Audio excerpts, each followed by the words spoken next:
ఆక్స్ఫర్డ్లో మొదటి పుస్తకం ప్రింట్ కాకముందు, గెలీలియో తారలు చూడకముందు మన భారతదేశంలో నలంద వెలిగింది.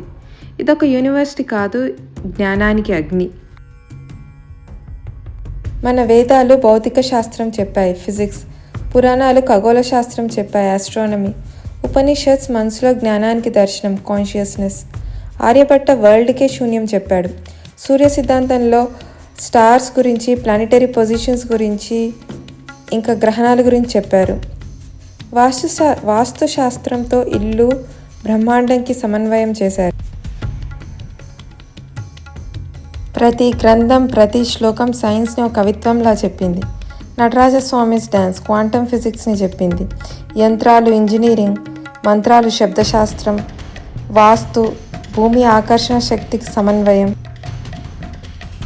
మన ఋషులు ల్యాబ్స్లో కాదు, జీవితం చూసి నేర్చుకున్నారు. వేదాస్, పురాణ శాస్త్రాలు చూస్తూ చూస్తూ రాశారు. సైన్స్ అంటే వాళ్ళ సబ్జెక్ట్ అనుకోలేదు, దర్శనం అనుకున్నారు.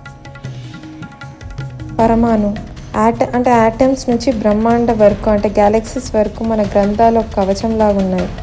ఇది మన బుద్ధిని, చైతన్యాన్ని, ఇంకా మన కాస్మిక్ బాండ్ని రక్షిస్తుంది.